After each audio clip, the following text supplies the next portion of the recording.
அன்பான தேவ பிள்ளைகள் எல்லோருக்கும் இயேசு கிறிஸ்துவின் நாமத்தில் வாழ்த்துக்களை தெரிவித்துக் கொள்கிறேன். பிதாவாகிய தேவனாலும் நம்முடைய கர்த்தராகிய இயேசு கிறிஸ்துவினாலும் உங்கள் எல்லோரோட வாழ்விலும் கிருபையும் சமாதானமும் உண்டாவதாக என்று சொல்லி உங்களை வாழ்த்துவதிலே நான் மிகுந்த மகிழ்ச்சி அடைகிறேன். தேவ பிள்ளைகளே, நாம் கடந்த பல வாரங்களாக கர்த்தர் உங்களுக்காக யுத்தம் செய்வார். உங்கள் வாழ்க்கையில் நீங்கள் சந்திக்கிற போராட்டங்கள்லேருந்து உங்களுக்கு விடுதலை தர கர்த்தர் உங்களுக்காக யுத்தம் செய்வார் என்ற ஒரு அருமையான சத்தியத்தை பார்த்து வருகிறோம். குறிப்பாக கடந்த 2-3 வாரங்களாக இஸ்ரேல் ஜனங்களுக்காக கர்த்தர் எப்படி செங்கடலிலே யுத்தம் செய்து அவர்களை எப்படி பார்வோன் கையிலிருந்து தப்புவித்தார், விடுவித்தார் என்ற அந்த சம்பவத்திலிருந்து நாம் இந்த சத்தியத்தை ஒவ்வொன்றாக என்ன செய்கிறோம், பார்த்து வருகிறோம். இதுவரையிலும் நம்ம முதலாவது இந்த சம்பவத்திலிருந்து வாக்கு தத்தத்தை பார்த்தோம். அடுத்தது இப்படிப்பட்ட பிரச்சனைகள் நம்முடைய வாழ்வில் வரும்போது நாம் கர்த்தருடைய பார்வையில் அந்த பிரச்சனையை எப்படி பார்க்க வேண்டும் என்று சொல்லி பார்த்தது. எப்படி பார்க்க வேண்டும்? இது என் வாழ்விலே கர்த்தர் மகிமைப்படுவதற்கு, கர்த்தருடைய மகிமையை நான் என் வாழ்விலும் சரி என்னை சுற்றியுள்ள பிறரும் கர்த்தருடைய மகிமையை பார்ப்பதற்கு இந்த சூழ்நிலை ஒரு வாய்ப்பாக இருக்கிறது என்று சொல்லி நாம் அந்த பிரச்சனைகளை என்ன செய்யணும், பார்க்க வேண்டும் என்று சொல்லி பார்த்தோம். எப்படி கர்த்தர் நம்முடைய பிரச்சனையின் நடுவிலே அவர் எப்படி நமக்கு அற்புதம் அதிசயம் செய்து இப்படியாக தம்முடைய மகிமையை வெளிப்படுத்தி நம்முடைய வாழ்வில் மகிமைப்படுவதன் மூலம் அதன் மூலம் நாம் கர்த்தருடைய மகிமையை அனுபவிக்கிறது மட்டும் இல்லை, நம்மை பார்க்கிற பிறர் அது கர்த்தரை அறிந்து கொள்வதற்கு, கர்த்தர் அவங்க வாழ்விலும் மகிமைப்படுவதற்கு ஒரு வாய்ப்பாக இது மாறும் என்று சொல்லி இப்படியாக நாம் நம்முடைய வாழ்வின் பிரச்சனைகளை காண வேண்டும் என்று சொல்லி முதலாவதாக நாம் என்ன செய்தோம், பார்த்தோம். ரெண்டாவது நாம் பார்த்த ஒரு முக்கியமான ஒரு காரியம் என்னவென்றால், இந்த இஸ்ரேல் ஜனங்கள் பாருங்கள், 10 வாதைகளால் கர்த்தர் எகிப்தியரை வாதித்து இஸ்ரேல் ஜனங்களுக்கு எகிப்தியர் கையிலிருந்து ஆச்சரியமான விடுதலை என்ன செய்தார், கொடுத்தார். அப்போது பாருங்கள், கர்த்தர் ஒரு பெரிய ரட்சிப்பை கொடுத்து இப்போ அவங்கள என்ன செய்கிறார், எகிப்திலேருந்து வெளியே கொண்டு வந்துட்டார். இப்போது எகிப்திலேருந்து பாருங்கள், இஸ்ரேல் ஜனங்கள் வெளியே வந்துட்டாங்க. வெளியே வந்த பிறகு பாருங்கள், இஸ்ரேல் ஜனங்களுக்கு முன்பாக அவர்களை வழி நடத்த கர்த்தர் ஒரு மேகஸ்தம்பத்தில், பகலிலே ஒரு மேகஸ்தம்பத்திலும் இரவிலே ஒரு அக்கினி ஸ்தம்பத்திலும் இப்படியாக கர்த்தர் அவர்களுக்கு முன்பாக சென்று இஸ்ரேல் ஜனங்களை என்ன செய்தார், வழி நடத்தினார். இப்போது இஸ்ரேல் ஜனங்களுடைய வேலை என்ன, அவங்க கர்த்தரையே மேகத்தில் தங்களை வழி நடத்துகிற கர்த்தரையே நோக்கி பார்த்துட்டு அவங்க நடந்து கொண்டே இருந்தால் போதும், எல்லா தீமைக்கும் என்ன செய்வார்கள், விலக்கி காக்கப்படுவார்கள். ஆனால் இங்கே செங்கடல் அருகே இந்த இஸ்ரேல் மக்கள் என்ன செய்துடுறாங்க, தங்களை வழி நடத்துகிற அந்த கர்த்தரை தொடர்ந்து நோக்கி பார்க்காம தங்களை பின்தொடர்ந்து வருகிற பார்வோனையே நோக்கி பார்த்து, அதுவும் ஏறெடுத்து பார்த்து பாருங்கள், அவர்கள் பயந்து திகில் அடைவதை என்ன செய்கிறோம், பார்க்குறோம். அப்போ இதிலேருந்து நம்ம என்ன கற்றுக்கொண்டோம், வாழ்க்கையில் பாருங்கள், ஒரு பிரச்சனையிலேருந்து விடுதலை அடையும்படி நம்ம கர்த்தரை ஆர்வத்தோடு என்ன செய்கிறோம், தேடுகிறோம். தேடும்போது கர்த்தர் ஒரு ஆச்சரியமான அற்புதங்களை செஞ்சு இப்படியாக பாருங்கள், நம்முடைய வாழ்வில் கர்த்தர் தம்முடைய மகிமையை வெளிப்படுத்தி அவர் நம்முடைய வாழ்க்கையில் மகிமைப்படுகிறார். நாமும் ஒரு பெரிய விடுதலையை அனுபவித்து இப்போ நம்ம என்ன செய்கிறோம், இஸ்ரேல் ஜனங்களை போல கர்த்தரால் தொடர்ந்து நாம் நம்முடைய எதிர்காலத்தை நோக்கி வழி நடத்தப்படுகிறோம். வழி நடத்தப்படும் போது பாருங்கள், இந்த உலகத்தில் வாழும்போது ஒரு பிரச்சனை முடிஞ்சிட்டா அப்புறம் அடுத்த போராட்டம் என்ன செய்யுது, கொஞ்ச நாள் கழித்து அடுத்த போராட்டம் என்ன செய்யுது, வரதான் செய்யுது. அப்போது ஆனால் பாருங்கள், நம்ம பொதுவாக விசுவாசிகள் பண்ணுற தப்பு என்ன, அதுக்கு முன்னே ஒரு போராட்டம் வந்தபோது கர்த்தரை நம்ம ஆர்வத்தோடு தேடினோம், அதுலேருந்து கர்த்தர் விடுதலையை தந்துட்டார். விடுதலையை தந்த பிறகு நாம் தொடர்ந்து கர்த்தரையே நோக்கி பார்த்து வாழாமல் நம்ம என்ன பண்ணிடுறோம், விசுவாச வாழ்க்கையில் ரொம்ப அசதியாகிடுறோம். கர்த்தரை தீவிரமாக தேடுகிறத என்ன செய்கிறோம், விட்டு விடுறோம். அப்போது என்ன ஆகிடுது பாருங்கள், இப்படி திரும்பவும் வேறு ஒரு போராட்டம் வரும்போது இஸ்ரேல் ஜனங்களை போல் அந்த போராட்டத்தையே கவனிச்சுக்கிட்டு கர்த்தரை தொடர்ந்து நோக்கி பார்க்காம போராட்டத்தையே அந்த போராட்டத்தை எப்படி நோக்கி ஏறெடுத்து பார்க்கும்போது இஸ்ரேல் ஜனங்கள் போல் நம்ம என்ன செய்கிறோம், பயப்பட ஆரம்பிச்சிடறோம். திகிலடைய ஆரம்பித்தார். அப்போது நம்ம பார்த்த ஒரு காரியம் என்ன, வெறும் பிரச்சனையின் வேளையில் மட்டும் ஏதோ அற்புதம் பெறதுக்காக மட்டும் கர்த்தரை நோக்கி பார்ப்பதில்லை. கர்த்தரை நாம் ஒவ்வொரு நாளும் நோக்கி பார்த்து தொடர்ந்து அவரையே முடிவு பரியந்தம் நோக்கி பார்த்து வாழ வேண்டும். அப்படின்னா தான் நம்ம பாருங்கள் எல்லா தீமைக்கும் விலக்கி காக்கப்பட முடியும் என்ற சத்தியத்தை நம்ம என்ன செய்தோம் பார்த்தோம். வாழ்க்கையின் முடிவு வரைக்கும் கர்த்தரையே நோக்கி பார்த்து வாழ வேண்டும் என்ற சத்தியத்தை என்ன செய்தோம் பார்த்தோம். மூன்றாவதாக நாம் கடந்த வாரத்தில் என்ன சத்தியத்தை பார்த்தோம் பாருங்கள். எப்போ நம்முடைய வாழ்க்கையில் மிகவும் நெருக்கப்பட்டு நான் இந்த பிரச்சனையிலேருந்து வெளியே வர்றதுக்கு வழியே இல்லைன்னு நினைக்கிறோமோ பாருங்கள், அப்போ தான் கர்த்தர் சொல்கிறாரு, வழி இல்லாத இடத்துல நான் வழியை உண்டாக்குகிறவர் என்பதை நீ நீ என்ன செய்வ அறிந்து கொள்வாயின்னு சொல்லி பாருங்கள். கர்த்தர் நம்முடைய வாழ்விலே எப்பக்கமும் அடைப்பட்ட வாசல்களை அவர் எப்படி பார்க்கிறார். அதை தான் கடந்த வாரத்தில் பார்த்த வழி இல்லாத இடத்துல அவர் வழியை உண்டாக்குகிற தெய்வமாக என்ன செய்கிறார் இருக்கிறார். இஸ்ரேல் ஜனங்களுக்கு பார்வோன் கையிலேருந்து தப்புவிக்கப்பட வழியே இல்லை. எப்பக்கம் வழி அடைப்பட்டிருந்துச்சு. ஆனால் வழி இல்லாத இடத்துல ஒரு செங்கடலை ஆண்டவர் இரண்டாக பிளந்து அவர்களுக்கு வழியை உண்டாக்கி அவர்கள் பார்வோன் கையிலேருந்து தப்புவிக்கப்பட கர்த்தர் வழியை உண்டாக்கினதை என்ன செய்தோம் நாம் பார்த்தோம். அதே போல் கர்த்தர் நமக்கும் வனாந்திரத்தில் எப்படி அவர் வழியை உண்டாக்கி அவாந்திர வெளியிலே ஆறுகளை உண்டாக்குவேன் என்று அவர் வாக்கு பண்ண அந்த வாக்கு தத்தத்தை கடந்த வாரத்தில் பார்த்தோம். அப்போது நாம் கடந்த வாரத்தில் பார்த்தது என்னது, ஒருவேளை வாழ்க்கையில் பிரச்சனைந்து வெளியே வரக்கு வழியே இல்லைன்னு நீங்கள் நினைக்கிறீங்களா? அந்த வேளையில் தான் நீங்கள் கர்த்தரை நோக்கி என்ன செய்யணும் பார்க்கணும். பார்க்கும்போது வழியே இல்லாத இடத்துல கர்த்தர் உங்களுக்காக வழியை உண்டு பண்ணி உங்களுக்கு அதிசயத்தை செய்து அற்புதத்தை செய்கிறத நீங்கள் என்ன செய்வீங்க, அனுபவிப்பீங்கன்னு சொல்லி நாம் கடந்த வாரத்தில் என்ன செய்தோம் பார்த்தோம். இந்த நாளில் பாருங்க, இந்த சம்பவத்திலிருந்து கர்த்தர் நாம் அனுபவிக்கிற பிரச்சனைகள்லேருந்து நம்மை விடுவிக்க கர்த்தர் நமக்காக எப்படி யுத்தம் பண்ணுகிறார் என்ற அந்த சத்தியத்தின் அடுத்த காரியத்தை என்ன செய்ய போகிறோம், நாம் பார்க்க போகிறோம். பாருங்கள் தேவ பிள்ளைகளே, யாத்திராகமம் 14ஆம் அதிகாரத்தில் இன்றைக்கு நான் உங்களுக்கு 16வது வசனத்தையும் மற்றும் 21வது வசனத்தையும் நான் உங்களுக்கு வாசிக்கிறேன். பாருங்கள், கர்த்தர் பாருங்கள் மோசேயை பார்த்து இப்போ ஒரு காரியத்தை என்ன செய்கிறார், செய்ய சொல்லுகிறார்.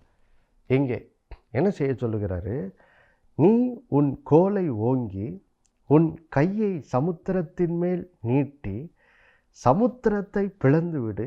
அப்பொழுது இஸ்ரவேல் புத்திரர் சமுத்திரத்தின் நடுவாக வெட்டாந்தரிலே நடந்து போவார்கள். 21வது வசனம், மோசே தன் கையை சமுத்திரத்தின் மேல் நீட்டினான். அப்பொழுது கர்த்தர் ராம் முழுவதும் பலத்த கீழ்காற்றினால் சமுத்திரம் ஒதுங்கும்படி செய்து அதை வறண்டு போக பண்ணினார். ஜலம் பிளந்து பிரிந்து போயிற்று. பாருங்கள் தேவ பிள்ளைகளே, இங்கே கர்த்தர் இப்பொழுது மோசேயை ஒரு காரியத்தை செய்யும்படி என்ன செய்கிறார், சொல்லுகிறார். என்ன சொல்லுகிறாரு, ஆண்டவர் சொல்கிறாரு பாருங்கள், மோசே பாருங்கள், இவர் ஒரு ஆட்டு மேய்ப்பனாக இருந்ததுனால இவரோட கையில் ஒரு கோல் என்ன செய்தது இருந்தது. ஆனால் பாருங்கள், மோசே தன்னுடைய கையில் இருந்த கோலை பாருங்கள் அது கர்த்தர் கரத்தில் என்ன செய்தார், ஒப்படைத்தார். ஒப்படைத்த உடனே இப்போ அந்த கோல் கர்த்தருடைய கோலாக என்ன செய்து விட்டது, மாறிவிட்டது. பாருங்கள், கர்த்தர் சொல்கிறார், இந்த நீ பார்வோனை சந்திக்க போகும்போது நீ அந்த கோலை கையோடு என்ன செய்ய எடுத்துகிட்டு போன்னு கர்த்தர் என்ன செய்கிறார், மோசேட்ட சொல்கிறார்.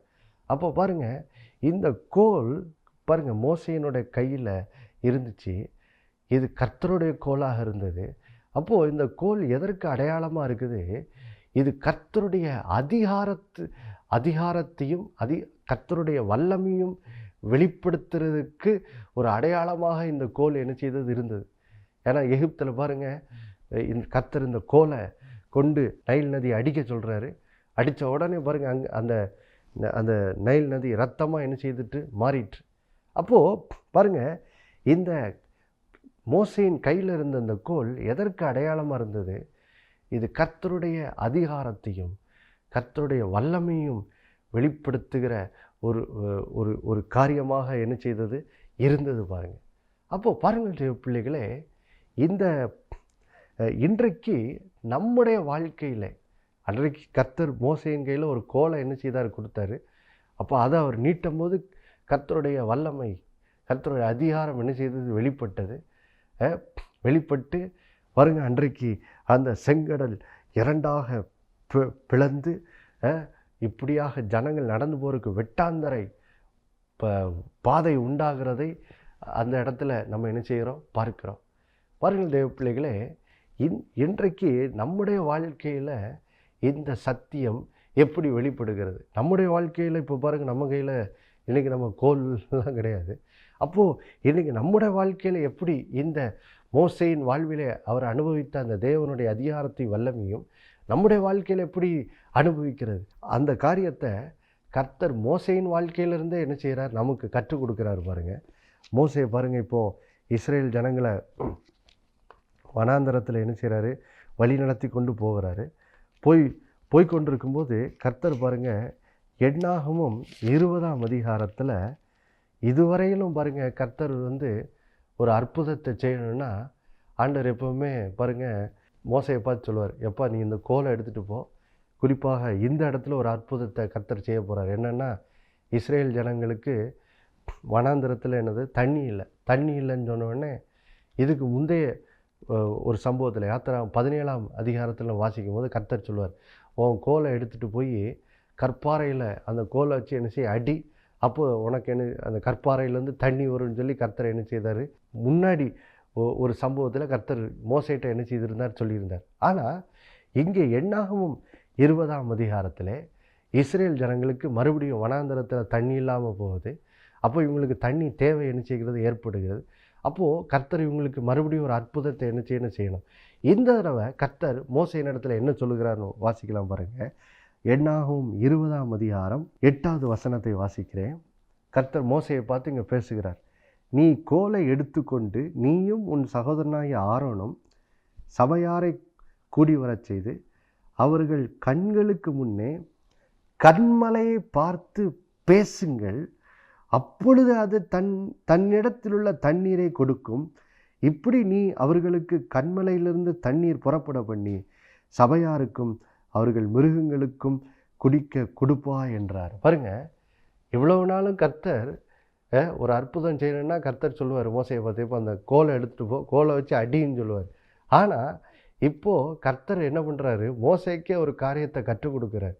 எப்பா, நான் இவ்வளோ நாளும் கோலை வச்சு அடி, கோலை நீட்டுன்னு சொன்னோடனே கோலையே பார்த்துக்கிட்டு இருக்காத, உண்மையாக அந்த கோல் எதற்கு அடையாளமாக இருக்குன்னு சொல்லி கர்த்தர் இங்கே மோசைக்கு என்ன செய்கிறாரு, மோசைக்கு கற்பிக்கிற மட்டும் இல்லை, மோசையின் மூலம் இஸ்ரேல் ஜனங்களுக்கும் என்ன செய்கிறார், கற்பிக்கிறார்.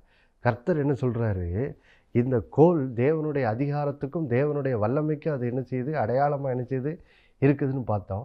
அப்போது நம்முடைய வாழ்க்கையில் மோசே அந்த கோல் மூலமாக அனுபவித்த அந்த தேவனோட அதிகாரத்தையும் தேவனுடைய அந்த வல்லமையும் இனி இஸ்ரேல் ஜனங்களும் சரி, இன்றைக்கு ஆண்டோட பிள்ளைகளாக வாழுகிற நாமும் இனி எப்படி நம்முடைய வாழ்க்கையில் எப்படி அனுபவிக்கிறதுன்னு சொல்லி மோசையை கொண்டே அதை என்ன செய்கிறார், கர்த்தர் நடத்தி காண்பிக்கிறார். என்ன சொல்கிறாரு, மோசையை பார்த்து சொல்கிறார், மோசை இவ்வளோ நாள் நீ கோலை எடுத்துகிட்டு போய் நீ போய் அதை கோலை வச்சு கற்பாறை அடிப்ப, ஆனால் இந்த தடவை அப்படி என்ன செய்யாத கோலை எடுத்துக்கிட்டு போ, ஆனால் நீ என்ன பண்ணு, கண்மலையை பார்த்து என்னச்சி பேசு.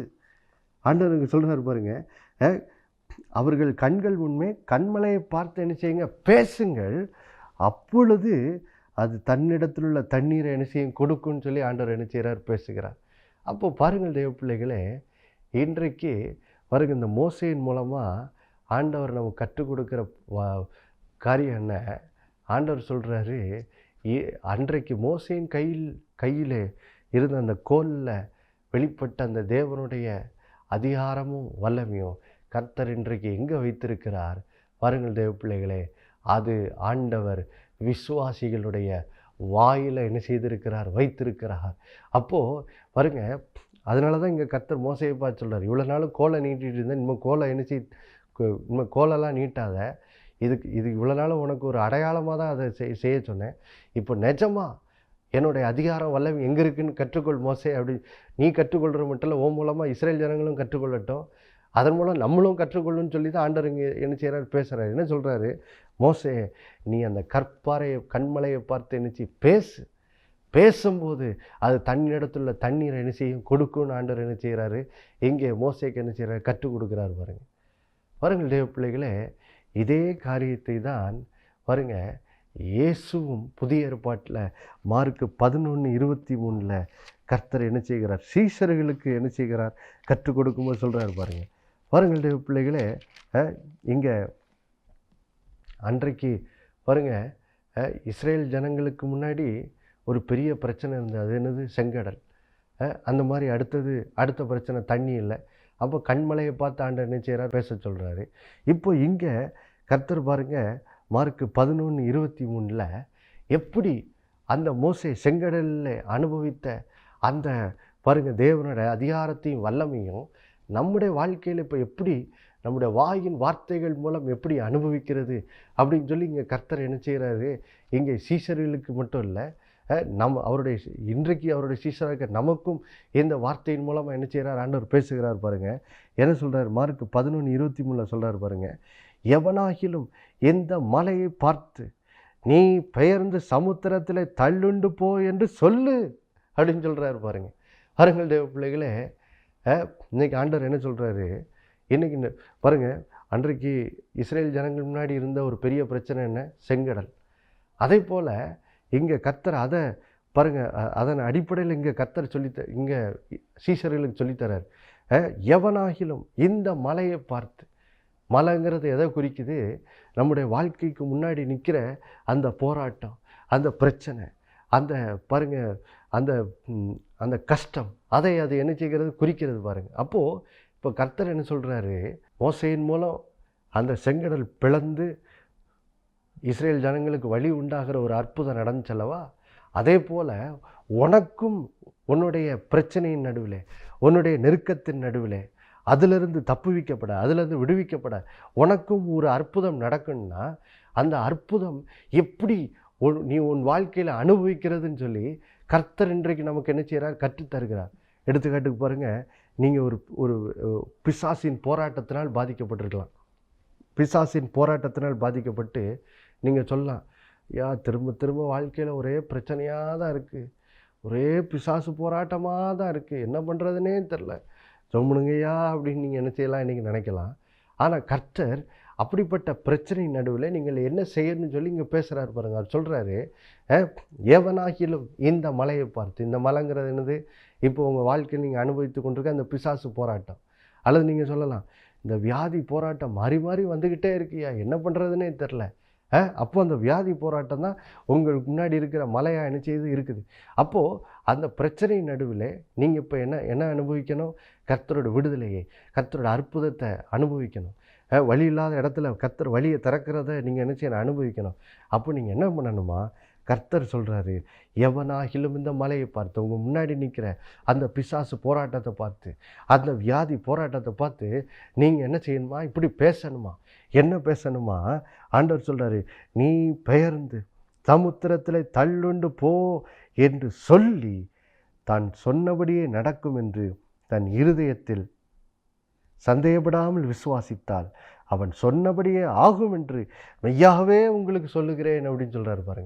பாருங்கள் தேவ பிள்ளைகளே, இன்றைக்கி இங்கே ஆண்டவர் நம்மை பார்த்து ஒரு காரியத்தை செய்ய சொல்கிறார். என்ன செய்ய சொல்கிறாரு, நிறைய நேரம் பாருங்கள் வாழ்க்கையில் ஒரு பிசாசு போராட்டம் வந்தால் நம்ம என்ன சொல்லுவோம், ஆண்டவரே நீங்கள் எப்படியாவது இந்த பிசாசை துரத்தி எங்களுக்கு ஒரு விடுதலையை தாங்கப்பான்னு நம்ம என்ன செய்வோம், ஆண்டவரை நோக்கி என்ன செய்வோம், முறையிடுவோம். இப்போ கர்த்தர் நமக்கு என்ன செய்கிறாரு, எப்படி அந்த பிசாசு போராட்டத்திலேருந்து எப்படி விடுதலை பெற நமக்கு என்ன செய்கிறார், இந்த வசனத்தின் மூலம் கற்றுத்தருகிறார். என்ன சொல்கிறாரு, கர்த்தர் சொல்கிறாரு, நான் உனக்காக பிசாசை என்ன செய்ய போகிறதில்ல, துரத்த போகிறதில்ல.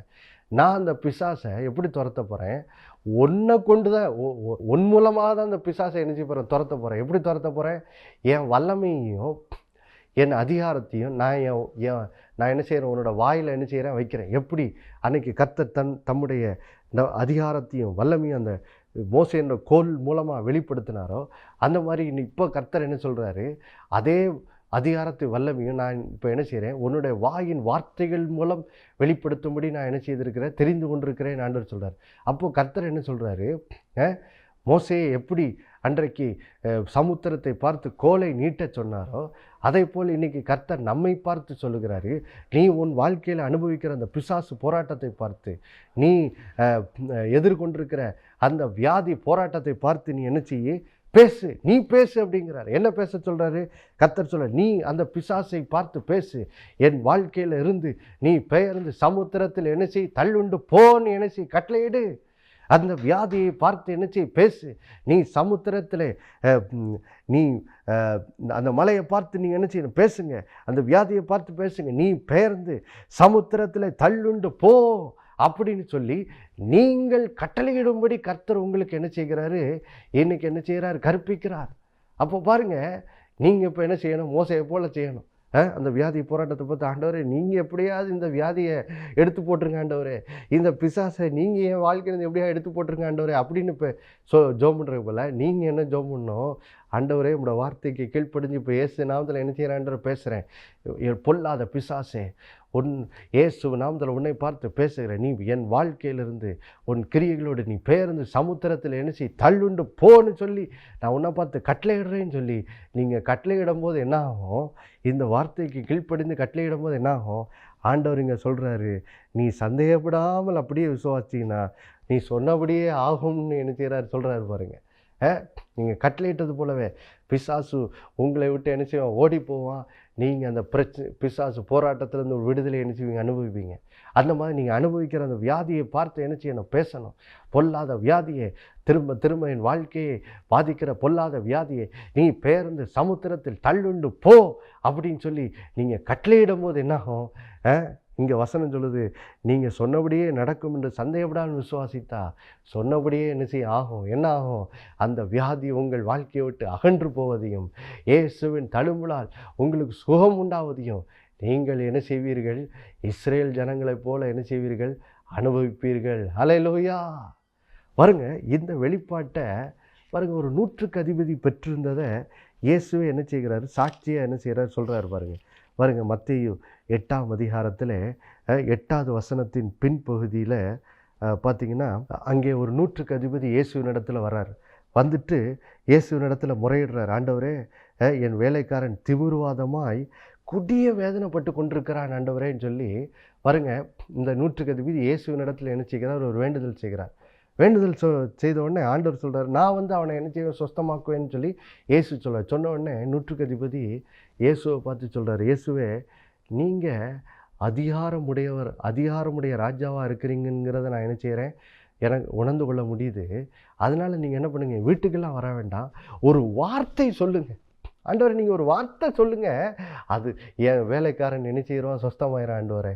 ஏன்னா நானும் ரோம இராணுவத்தில் ஒரு ஆஃபீஸராக இருக்கிறேன். எனக்கு கீழே இருக்கிற போர் சேவரில் பார்த்து நான் போனால் அவங்க போகிறாங்க, வானா வர்றாங்க. அதே போல் தான் நீங்களும் அதிகாரமுடையவராக இருக்கீங்க.